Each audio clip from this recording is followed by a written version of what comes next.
Today we're making my take on the kind of cookie everyone loves right now. Rich in flavor, with a bold contrast of textures and a wide range of flavor combinations.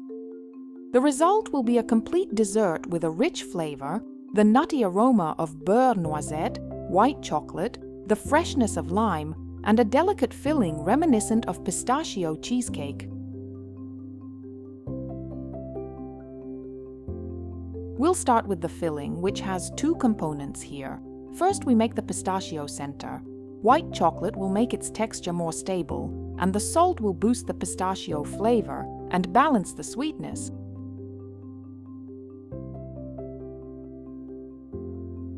For the cheese part, add powdered sugar and starch to the cream cheese. The starch is there to bind excess moisture, so during baking the filling stays creamy and doesn't turn watery and loose. Add lime zest here as well. It gives a very precise and unexpected freshness, and literally takes the flavor to another level, making the cookies more dimensional.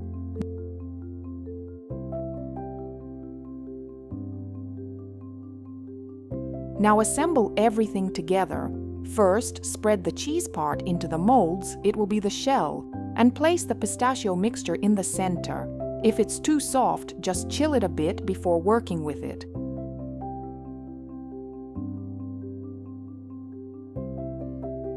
Cover everything again with a layer of the cheese mixture, level it out, and put it in the freezer until fully frozen.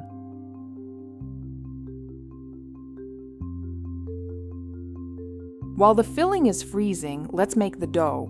We'll base it on beurre noisette. That's butter that we heat until it develops deep, nutty caramel notes.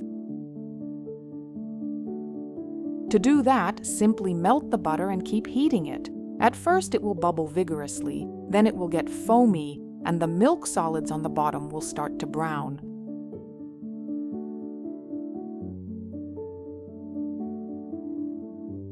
It's easy to tell when it's ready. A rich, nutty aroma appears, the color turns amber, and you'll see a golden brown sediment on the bottom. The main thing is not to overcook the butter so it doesn't turn bitter.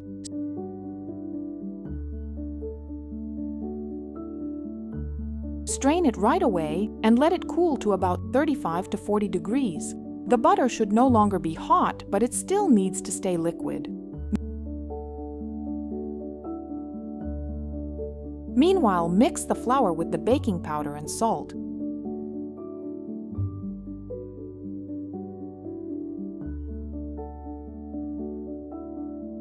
Add the sugar and eggs to the cooled butter.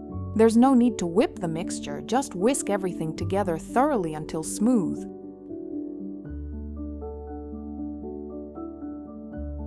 Then sift in the dry ingredients and gently fold everything together with a spatula.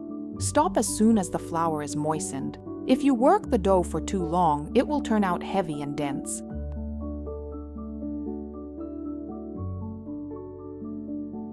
At the very end, add the chocolate and work it in by hand with just a couple of movements. If a few pieces fall out, that's totally fine. You can press them into the portions by hand so the chocolate is nicely distributed both inside and on the surface of the cookies.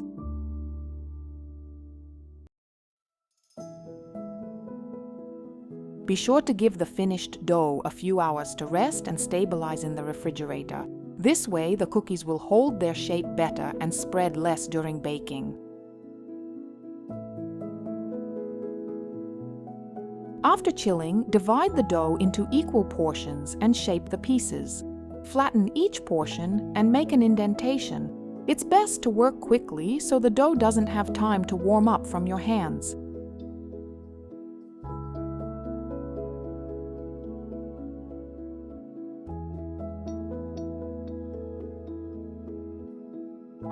Place our frozen filling in the center, seal the edges well, and roll it between your palms into an even ball. And one more important point. Before the oven, the pieces need to be chilled again.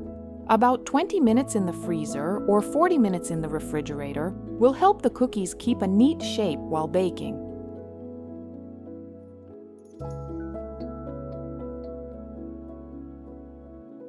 Transfer the cookies to a baking sheet. I used tart rings to hold their shape, but I left one without a ring as an experiment just to compare the result.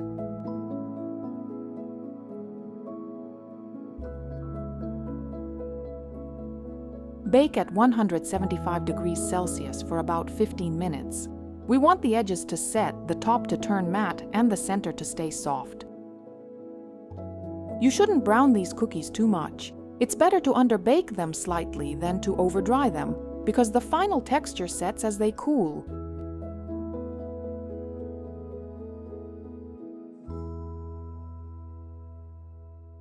Look, even without a ring, the cookie held its shape perfectly, so proper chilling before baking really makes a big difference.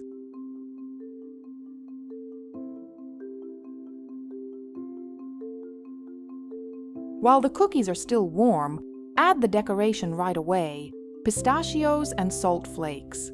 They're not just for looks here. They add an important flavor and a nice textural accent.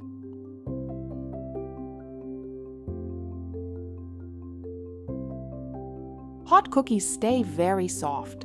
As they cool, the dough and filling firm up and the flavor fully opens up. So cooling is part of the process.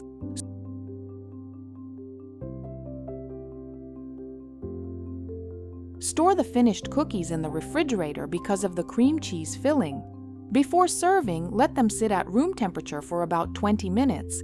Then the texture and flavor will be at their best.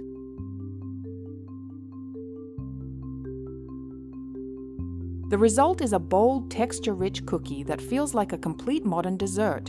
Be sure to try making it. It's absolutely delicious.